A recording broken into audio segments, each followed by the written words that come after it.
ಪಂಚಮಾಶ್ಚ ದ್ವಿತೀ ಜಾತೀನಾಂ ವಿದರೇವ ಪ್ರಯೋಜಿತಃ ಪುನಃ ಪಾಪಹರಂ ಪ್ರೋಕ್ತ ಪೌರ್ಣಮಾಸ್ಯಂ ನವದಿನಂ ಅಂತ ಹೇಳ್ಬಿಟ್ಟ. ಅಂದ್ರೆ ಈ ಹುಣ್ಣಿಮೆಯ ಭಾಗದಲ್ಲಿ ಪಂಚಮಿ 2 ಬಾರಿ ಬಂದು ನವರಾತ್ರಿ ಹಬ್ಬವು ಹೆಚ್ಚು ದಿನಗಳಾಗುವುದನ್ನು ಪಾಪ ವಿನಾಶಕ ಎಂದು ಗುರುತಿಸಿದ್ದಾರೆ. ಅಂದ್ರೆ ಪಾಪ ವಿನಾಶ ಆಗ್ತದೆ, ಪುಣ್ಯದಾಯಕ, ಪುಣ್ಯಕಾಲ ಅಂತೇಳಿ ನಾವು ಇದನ್ನ ಕರಿತೀವಿ. ಇದು ಆಕ್ಚುಲಿ ಗುಡ್.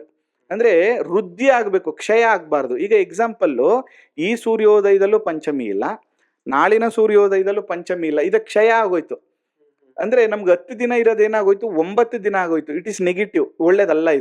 ಇದು ವೃದ್ಧಿ ಆಗಿದೆ. ಅದರಿಂದ ಇದು ಪಾಪನಾಶನವನ್ನ ಮಾಡ್ತದೆ, ಶುಭ ಫಲವನ್ನ ಕೊಡ್ತದೆ ಅಂತ. ಅದರಿಂದ ಈ ಎಲ್ಲ ನಡೀತಾ ಇರುವಂತ ದುರ್ಘಟನೆಗಳಿಗೆ ಇದು ಫುಲ್ ಸ್ಟಾಪ್ ಆಗುವಂತ ಸಾಧ್ಯತೆಗಳಿರ್ತದೆ. 11 ದಿನ ಇಸ್ ವೆರಿ ಗುಡ್.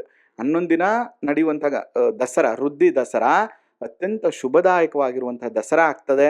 ಅದ್ರ ಜೊತೆಗೆ ನಾನೆಲ್ಲರಿಗೂ ಹೇಳ್ತೀನಿ ಏನಂತಂದ್ರೆ, ಈ ಬಾರಿ ದಸರಾವನ್ನ ಎಲ್ಲರೂ ಕೂಡ ನವರಾತ್ರಿಯನ್ನ ಆಚರಣೆ ಮಾಡಿ. ಯಾಕಂದ್ರೆ ಇದು ಮತ್ತೆ ಯಾವಾಗ ಸಿಗುತ್ತೋ ನಮಗ್ ಗೊತ್ತಿಲ್ಲ. ಈ ವೃದ್ಧಿ ದಶಮಿ ನಮ್ಗೆ ಯಾವಾಗ ಸಿಗುತ್ತೋ, ವೃದ್ಧಿ ಪಂಚಮಿ ನಮ್ಗೆ ಯಾವಾಗ ಸಿಗುತ್ತೋ ಗೊತ್ತಿಲ್ಲ. ಯಾಕಂದ್ರೆ 10 ದಿನ ಇರೋದು, 11 ದಿನ ಯಾವಾಗ ಬರುತ್ತೋ ನಮಗ್ ಗೊತ್ತಿಲ್ಲ. ಮುಂದಿನ ದಿನಗಳಲ್ಲಿ ಆ ಪಂಚಾಂಗಗಳು ಯಾವಾಗ ಈ ತರ ಕಾಂಬಿನೇಷನ್ ಬರುತ್ತೋ ಆ ತರ ಯಾವಾಗೋ ಸಿಗ್ಬೋದು ನಮಗೆ.